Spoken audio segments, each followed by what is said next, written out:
Ladies and gentlemen, welcome back to another podcast episode. I'm yours truly, Marcus. Appreciate you guys for tuning in. Today, we're going to be giving your thoughts on the post-game reaction of the Buffalo Bills versus the Indianapolis Colts. The score was 30-20. Unfortunately, the Colts could not come out with the victory, but we're going to give our thoughts about it. But I'm not alone. I got my guy, as always, with me, Landon. How we doing? Yeah, I mean, we're doing right. I mean, it's just another week in what feels like an eternity of Colts football and malpractice and just overall disappointment, right? So, seems like we're getting into a cycle here, right? It's like a broken record at this point. So, we'll do that. But other than that, I'm actually doing great. That's great to hear. I'm glad you're doing good, man. We got to talk about the Colts, man. The Colts have never had a peaceful week. Even if we do win, it's something always going on in Indianapolis. And then when you continue a losing streak like they're on right now, it just turns heads.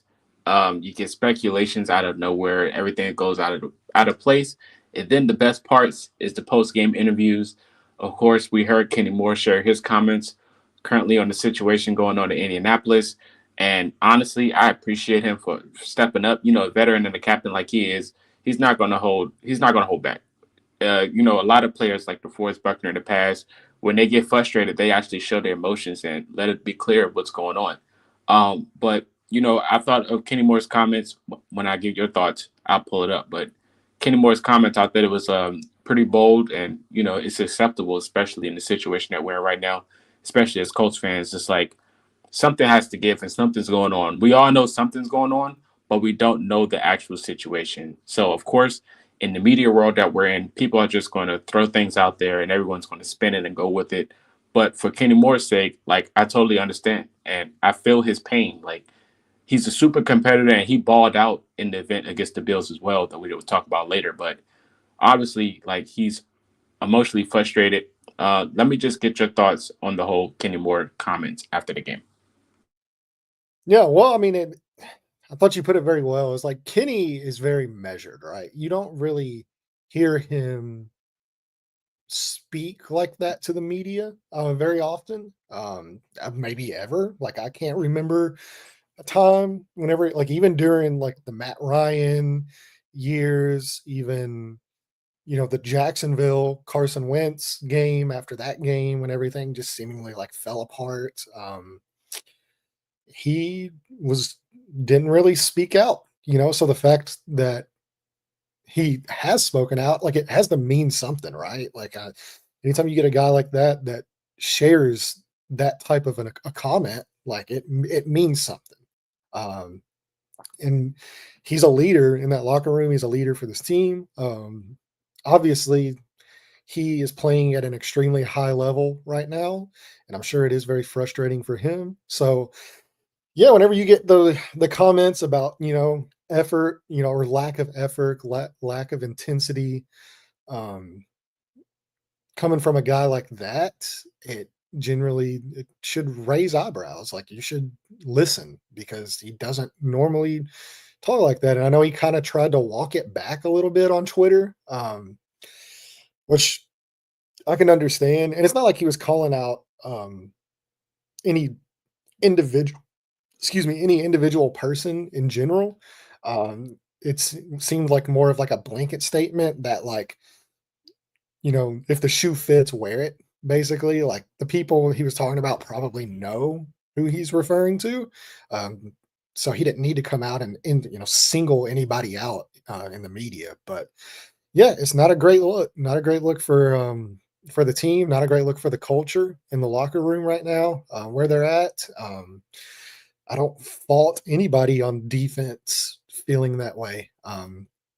And you have to think that he's not referring to the defense, because the defense is not the issue. Um, so yeah, it's definitely eye opening for sure. I agree 100%. And like before we get into our recap of the game, we got to give credit where credit is due. The defense has been balling out for the last pieces for the last recent weeks of football. It's amazing how much stability that they have, being on the field as long as they do.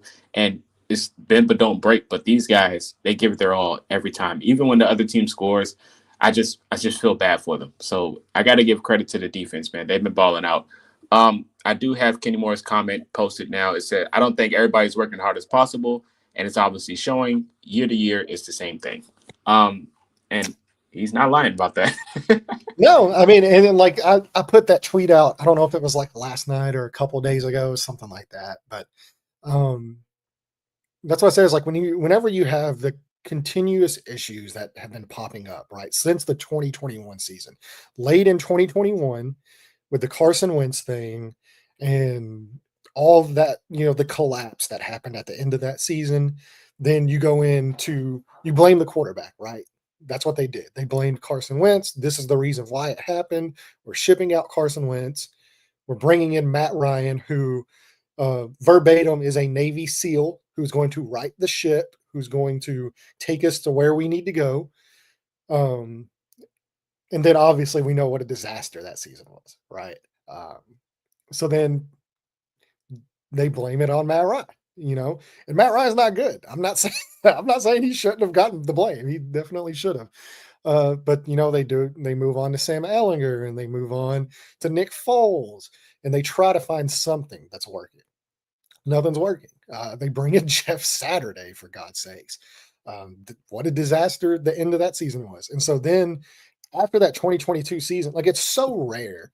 And I don't, and this isn't even like to get on a Chris Ballard tangent, but it's just the reality of the situation, right? Is it so rare that when a team fully collapses like they did in 2021 and you get a chance to redo that in 2022, and then it's even worse and it seems like the entire organization is just in disarray and a dumpster fire.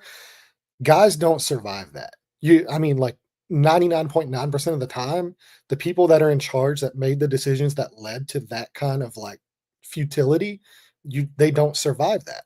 So whenever Jim Irsay doubled down after the 2022 season and says, we're giving Chris Ballard a chance. Like I believe in him. He's the Michael Jordan of GM, like whatever else you want to talk about. He got a chance to fix it. He got to hire Shane Steichen. He got to select Anthony Richardson. He got to make all these moves to try to right the ship.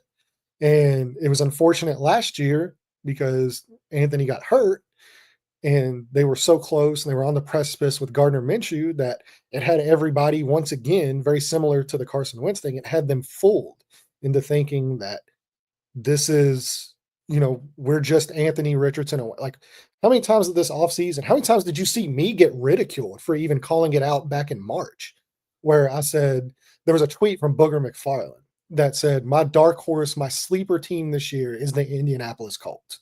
And I quote tweeted that. And I said, I've heard this exact same sentiment said for 5 years. And until they prove it on the field, I am not buying into it. I got absolutely toasted for saying that on the internet. I had people, well, we didn't have Anthony Richardson. We didn't have Jonathan Taylor for a full season. We didn't have all this. We were one game away or one play away, as that's famously, we were one A play yard away. away. Yeah, 1 yard away with Gardner Minshew. Like, how can you say that? And it's for this reason, is what we're seeing right now. It's for this reason, is because whenever you have this type of incompetence and futility and stuff like that, a lot of the times that stuff, that's the culture that you have.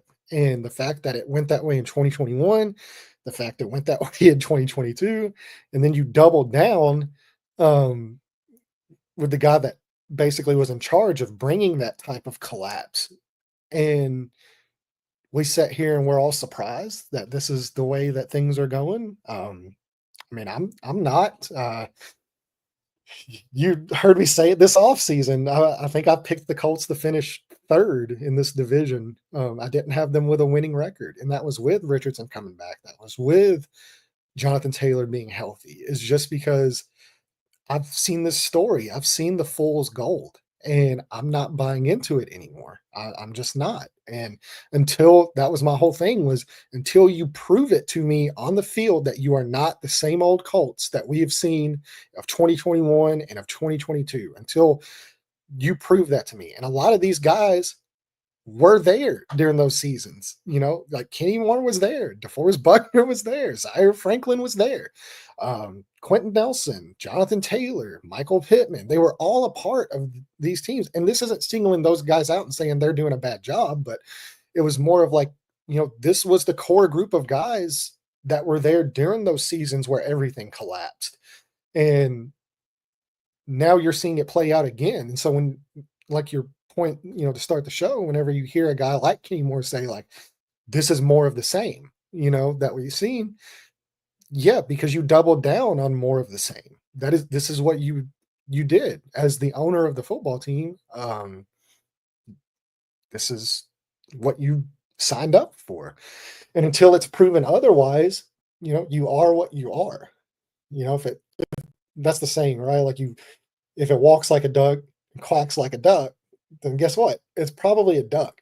And they've been walking and quacking like a duck now for about 5 seasons. So excuse me if I'm not going to buy in, to 2024 for this team not being a duck. I agree. Well, it is duck season in Indy, and on the bright side of things, on the chaotic side of things, no matter how much the Colts give us a headache, the Texans are still losing games. I woke up the other day after that But I football mean, game. like, what does that matter though? Like, it doesn't matter, like unless this team miraculously somehow turns it around and, beats New York this coming up week and then goes in and wins against Detroit, like, which I don't know, is anybody expecting that to happen? And then, yeah, the schedule softens up, but you've dug yourself such a huge hole at this point to where, I mean, do we really like, who cares what the Texans are doing? Like, yeah, the Texans are losing games. They're still 3-4 games above 500 right now. Like, you're 2 games below 500. You don't have a shot of catching Houston, even if they do collapse. You have won one more game than the Tennessee Titans have. And we've all seen how like people make fun of them for what they're doing. You've won one more game than the Titans. Like, what? Why are we talking about like, oh, well, at least Houston's collapsing? Houston's still in the driver's seat for this division. They're going to make the playoffs. It doesn't matter what Houston's doing. Your team's in like this football team right now is incompetent. Like they're in a bad spot. And unless they find a way to dig themselves out of it, it doesn't matter what anybody else in the AFC South is doing. They are still in the playoff race. Sadly, sad reality. They are still there. I think they're like a game away, like Yeah, that's what's Broncos and all these crazy. teams. Is like so like that shows you just how bad the AFC is, right? Is the fact that not only do you have a top 12 pick right now. You're picking 12th overall in the draft at this moment, and yet you're the 8th seed.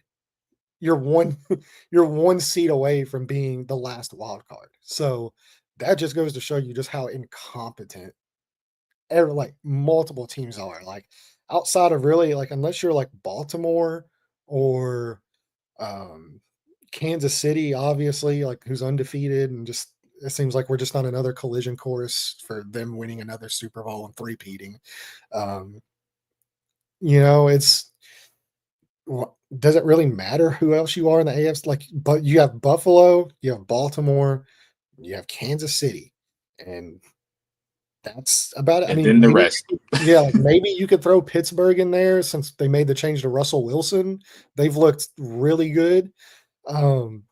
But outside of that, I mean, yeah, it's a dumpster fire. So if you want to be the best of the worst, then sure, like that's what you're aspiring to right now. And that's the thing that fears me too. It's like no matter how bad it looks, if we even sniff like the last sneeze, and like what's the reaction to the organization is going to be if we do? They're going to be like, It's going "Oh, to we be made Yeah, it's going to be the exact same thing it has right." been. I mean, like that's exactly why they went to Joe Flacco. That's exactly why they're in the situation they are. It's the same trap that they have been in, the same hamster wheel they've been in since Philip Rivers retired. Is the Rivers season? They thought they were a quarterback away. They make the trade for Wentz. That doesn't work out. They collapse. They said, "Okay, we're still a quarterback away. Let's get rid of Carson Wentz." They bring in Matt Ryan. That didn't work. Okay, we'll finally take a shot on a young guy. That didn't work out, and then it had them thinking, let's run it back with Anthony Richardson. That's what the motto was this year, right? It was continuity and team run it back in the offseason. Apparently, Chris Ballard, for as much as he says it's not about one guy, he sure has made it about one guy. That's been his entire philosophy is they've operated under the distinction that they are one guy away. They are one quarterback away. Even though he gets in the press conference and says, hey, look, it's not about one guy. You're operating like it is about one guy. And we see it allows you to buy into your own hype.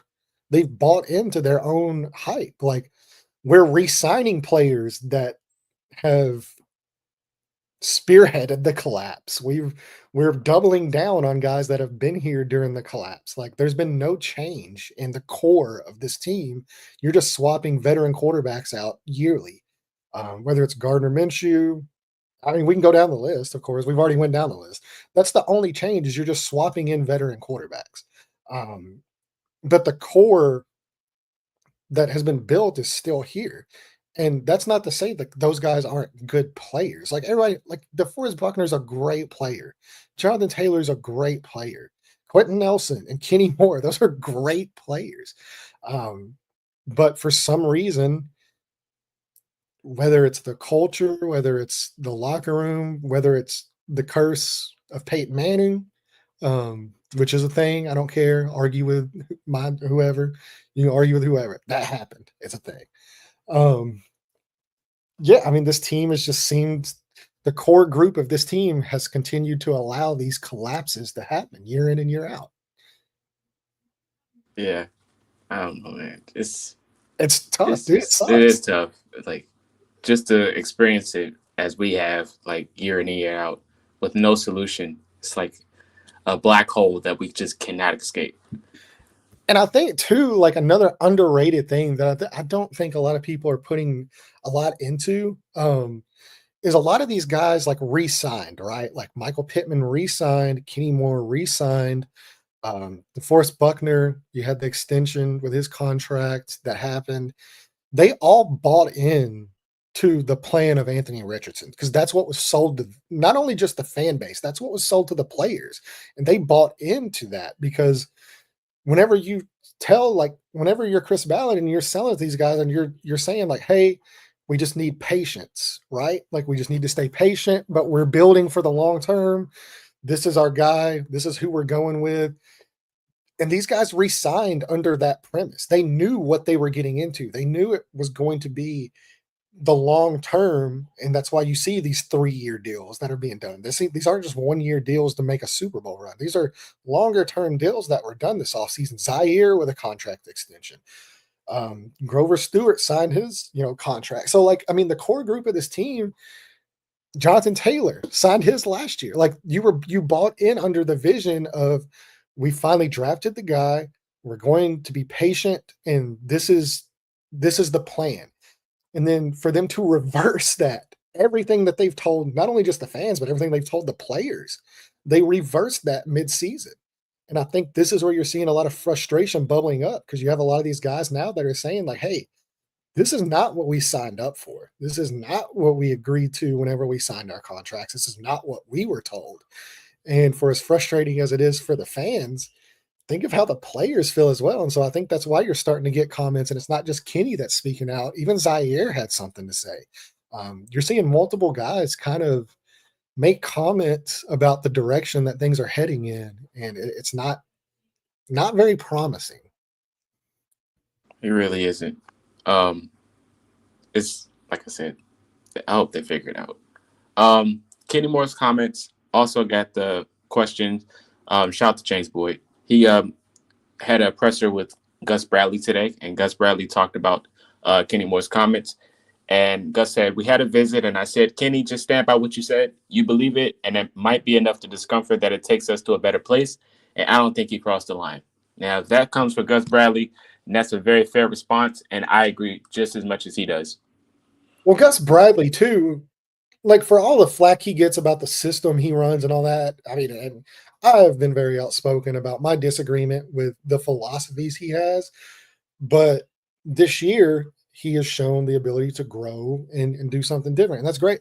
But one thing you could never say about Gus Bradley, regardless of whether you disagree with his system or whatever, like the schemes, whatever.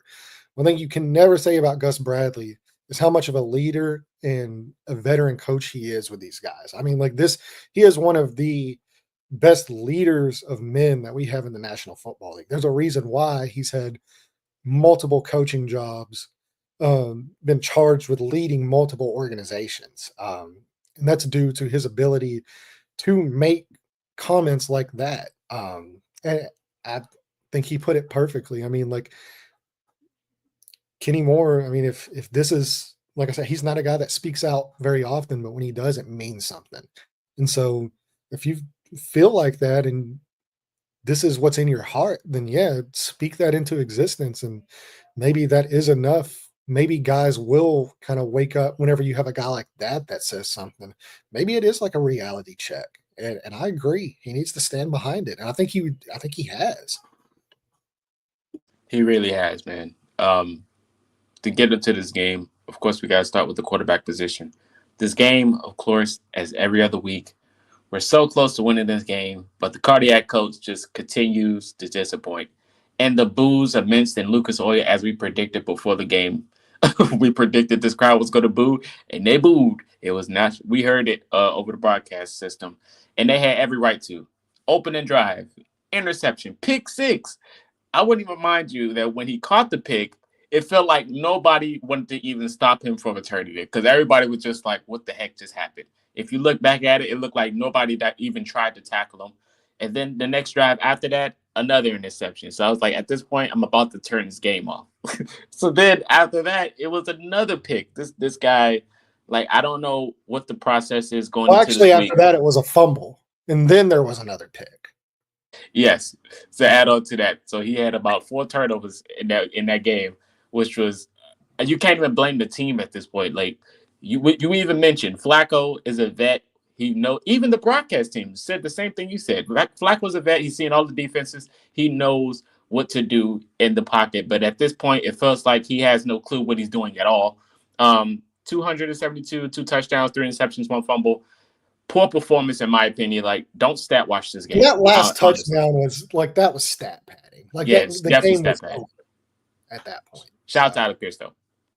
yeah, I mean it just yeah, it's not good. I don't know what else to say. I mean, it's the same thing I said last week. Like, regardless of, like, I'm not gonna, like I said, I'm not gonna get in here and just, like, well, like he didn't play that bad. Like, no, he was bad. Like this might have been the worst This is game. worse, yeah. Yeah, it was worse than last week. Like, I mean, he's not playing good football, and like the whole reason you make the move to Joe Flacco is because you feel more comfortable about his ability to throw accurately on time, take what the defense is giving him, not putting the ball in harm's way. Like that was the big Anthony Richardson thing in Houston, right? Was he threw that pick at the end of the first half, and that's why you said you were making the move to Flacco's because Flacco's going to know better to not make that throw.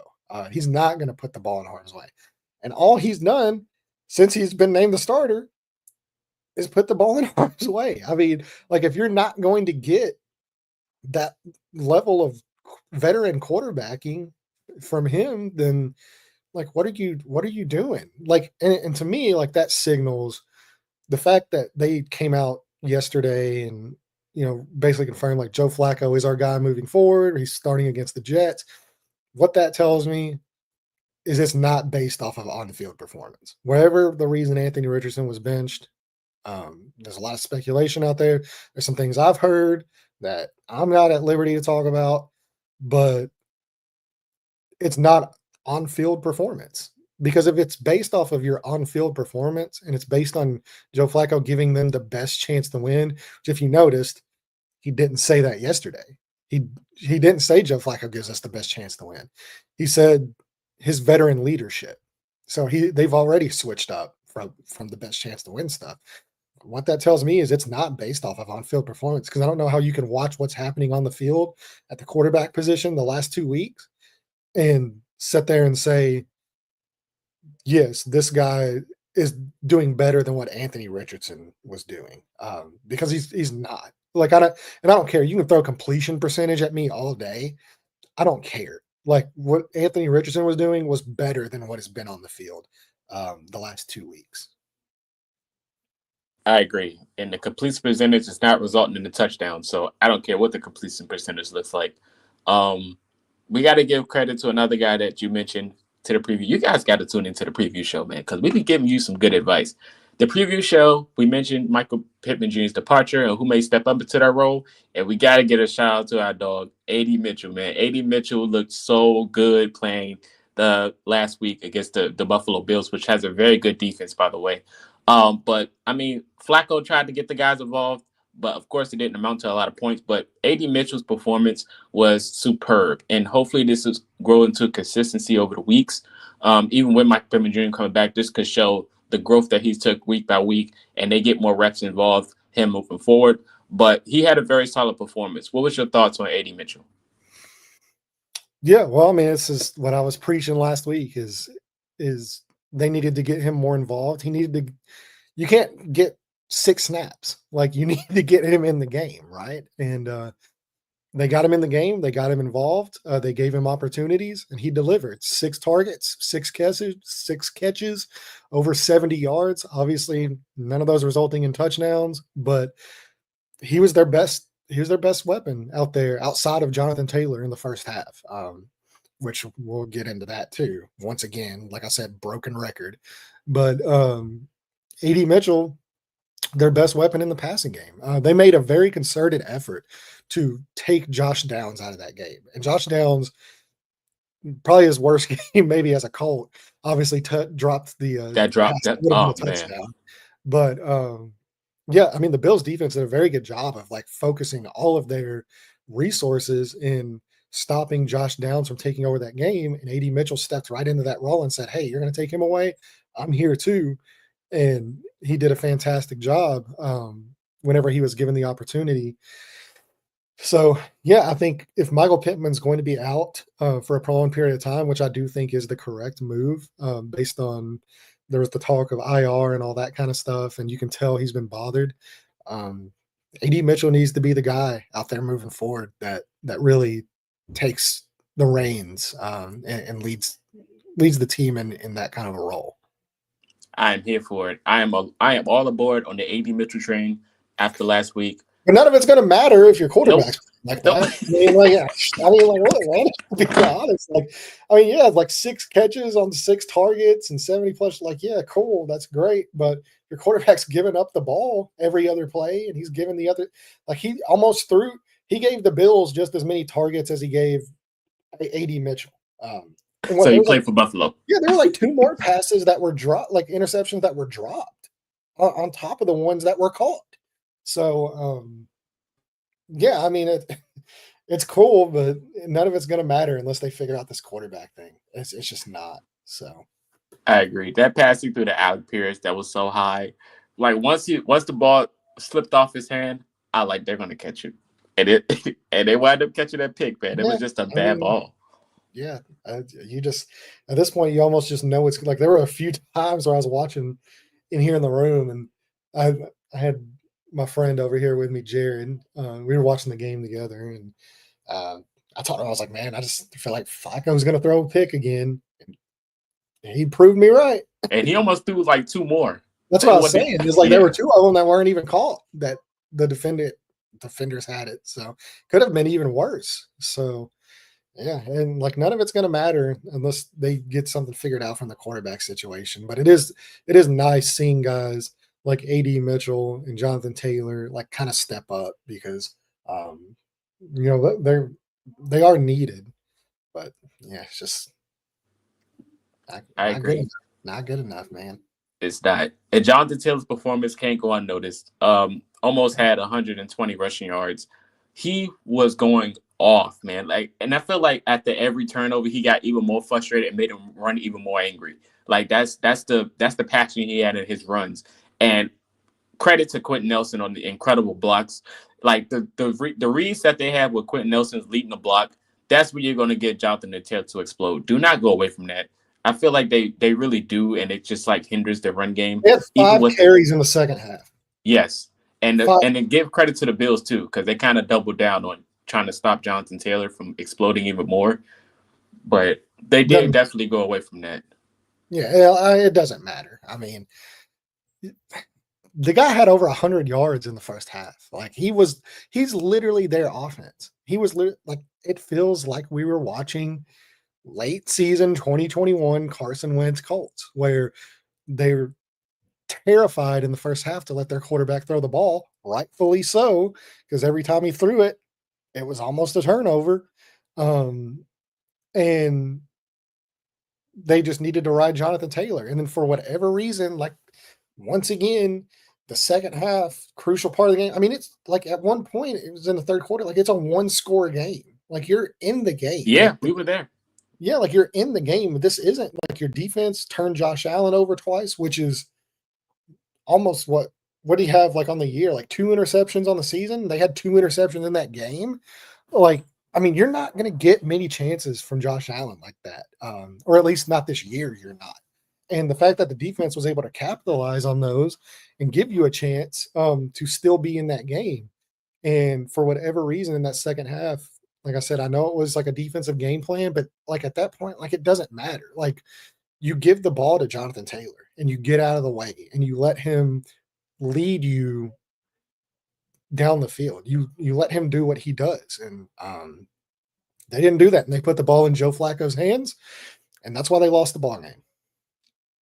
And it's just insane to see that. And like, we all wanted Jonathan Taylor to get in his own. We felt like we wanted to do that every week. But week after week, they just, and this has been going on for not even this season. I think you can agree. This has been happening over multiple seasons. Like you mentioned, like he explodes during the game and they just go away from it. It's like they're almost holding him hostage from actually getting in his zone. And it's insane to even think like that. But that's looks like the reality. Like Jonathan Taylor goes crazy and they just go away from it. And it's like, oh, we want to win by throwing the ball in the air. Well, in reality, we're not getting in the end zone by throwing the football. So give it to your best guy in Jonathan Taylor. But it's just unacceptable at this point to see that. And I feel bad for Taylor. Like I know Taylor wants to rock and he's the best person on the offense.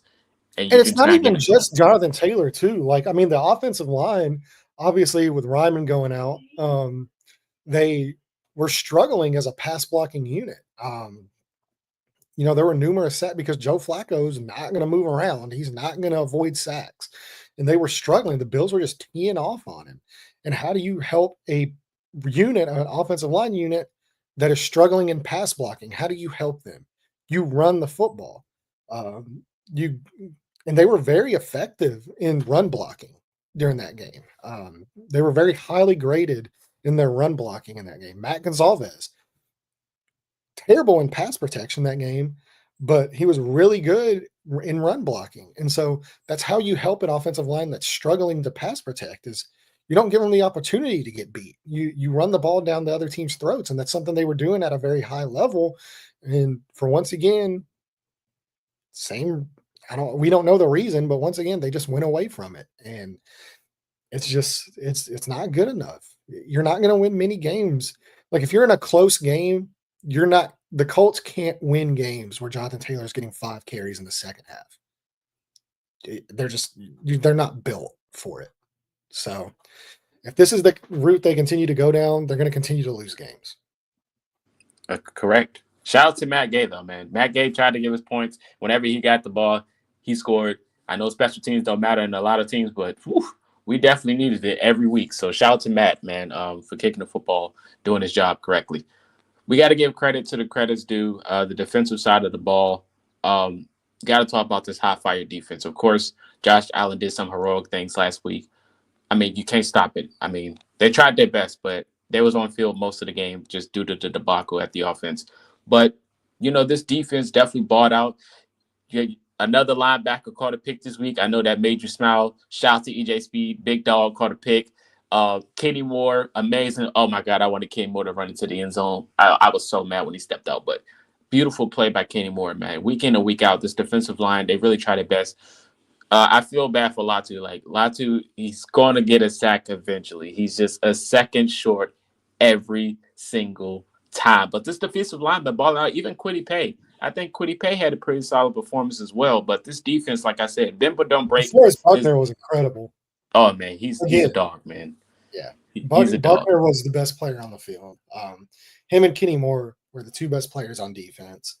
Um, yeah, I mean it's hard to play defense whenever your offense gives up 4 turnovers. Like it's just, or well, not only that, because I think AD Mitchell, he might have had a fumble too.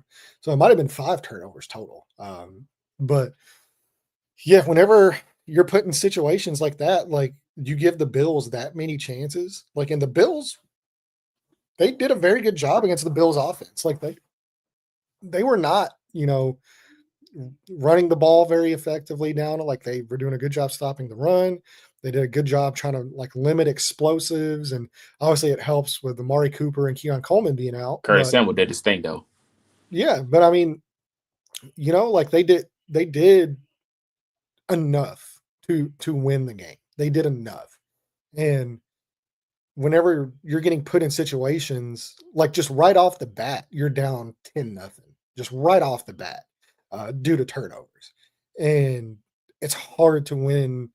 Like it's hard to beat bad teams when you're playing like that, much less good teams like the Buffalo Bills. Like if they come out and do that same thing against the Jets next week, like it's going to be hard to beat the Jets. And we know what a dumpster fire the Jets are. But the fact like you did that against the Buffalo Bills, like you're just asking to get your butt whooped. And I think for the majority of like the second half, like Buffalo went to town. They took advantage and they blew the game wide open after it was a close game. And that final score, in the waning seconds of the game from the offense made it look a little bit closer than what it actually was. But it was 30-13, towards the end of the game. And that's yeah, like you give good teams chances like that, and you give quarterbacks like Josh Allen chances like that. Like Richard Sherman said, like that's the result you gonna get, right? And that's the result they got. Definitely the result they got. Josh Allen tried his best to get a touchdown through the ball through the air, but the pressure was just too much. Just looking at, like I said, the defensive line, they was wreaking havoc that game. Of course, Josh Allen got into the end zone by running the football, but I mean, if that's how he got to score, that's how he got to score. But he had no touchdowns that whole game, and it's just credit to Gus Bradley and that defense. Like they really do be trying their best to win these games, and the offense just fall completely flat.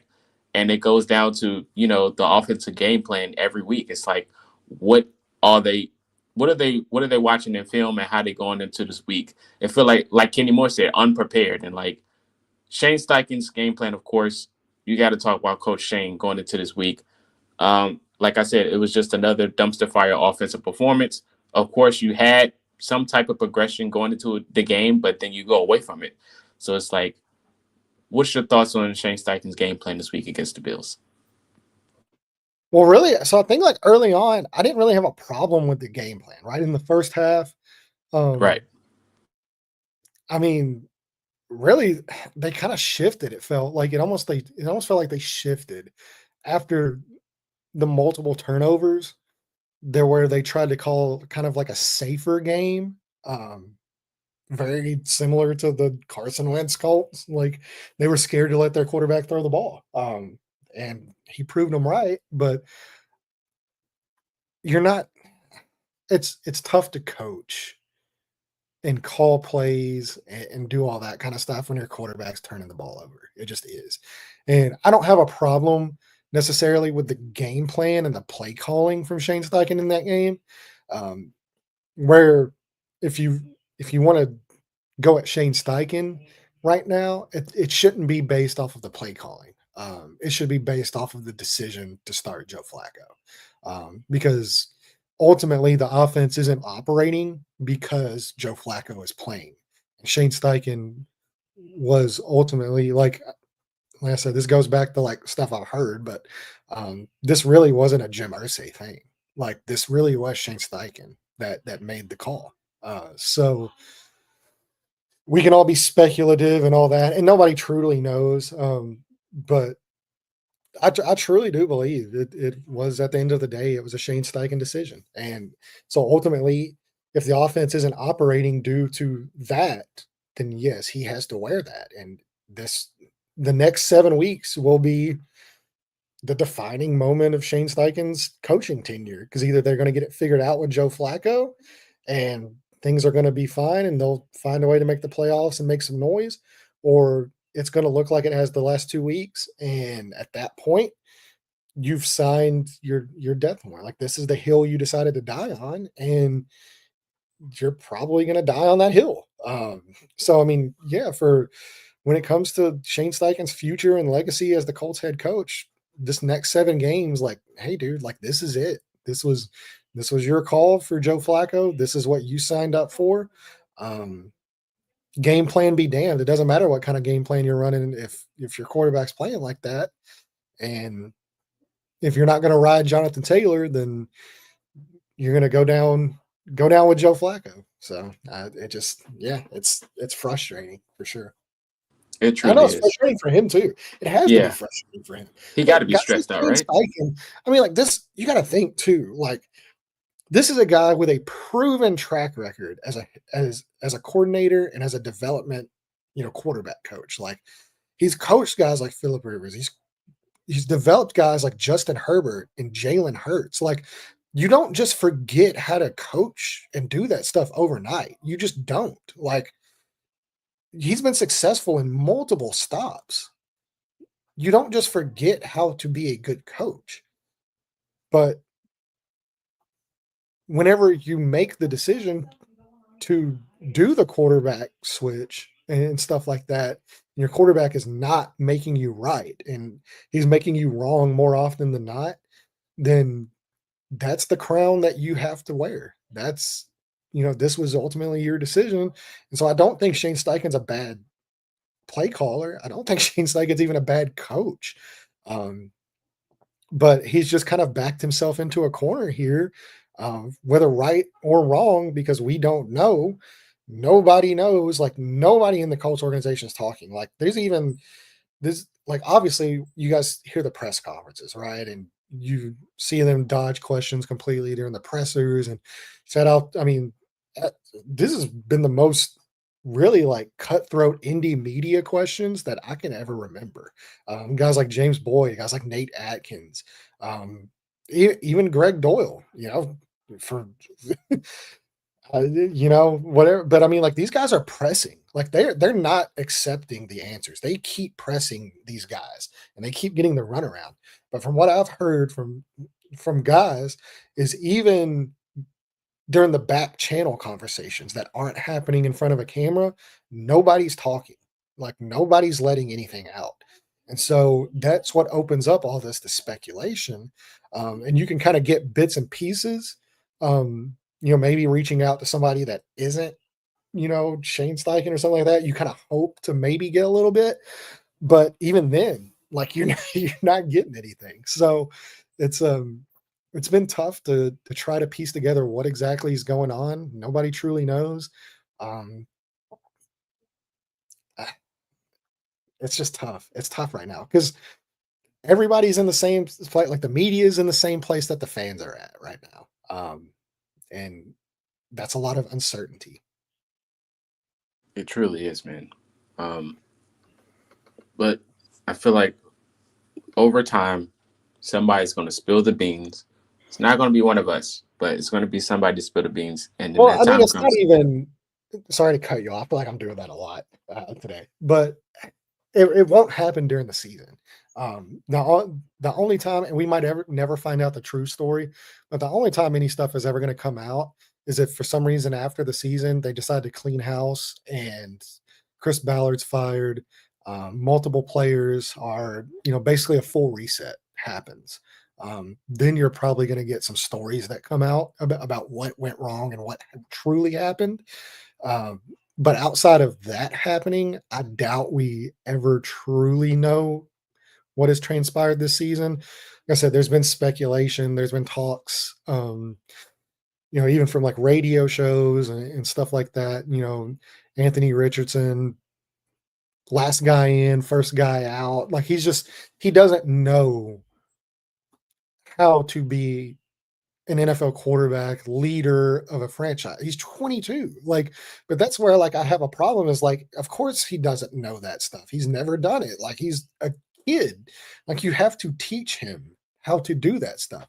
So to be surprised that he's coming in day one and he's not doing that stuff, I mean, yeah. So I don't know who you're trying to fool, but even then, like if this is what was expected, then either there's two things that have to happen. Either he needs to be taught those things, which I think is truly what's happening behind the scenes and why he's not being on the field, because clearly what's happening right now isn't based off of on the field play. Um, so I truly do believe that they are trying to teach him the aspects of everything, like from the ground up, he has to be taught, which should have happened day one. Um, but other than that, there's two things that are going to happen. Either that needs to happen, or they completely missed in their pre-draft evaluation um, that we're not privy to. Obviously, like fans, draft people that go to the draft, people that cover the draft, Mel Kipers, Todd McShay's, all that. We're not privy to those type of interviews and what happens behind the scenes a lot of the time, so we don't know. But clearly, the Colts felt comfortable enough in their interview on drafting the guy for him to be the franchise quarterback, fourth overall. You felt comfortable in your evaluation of who he was as a worker and as a person and stuff like that. And that's not saying he's not those things. Obviously, I got like deep in the woods with him. He's a great person. He does work hard. He does want to be great, but the saying of like you don't know what you don't know, he just doesn't know. And if nobody's teaching him those things, then he's going to continue to not know. And then, like Luke said, I mean, in year two, like if he hasn't been taught those things and hasn't been shown what to do, then I mean, that's you're failing him. And so I think that's kind of why Shane's taking it on the chin a little bit in the media. They're being very vague.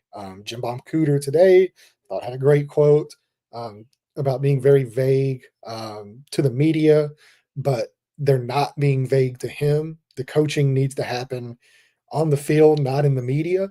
I thought that was a fantastic quote. So I really do think that they're doing what is in the best interest of Anthony. I've really kind of 180'd on this over the last couple of days.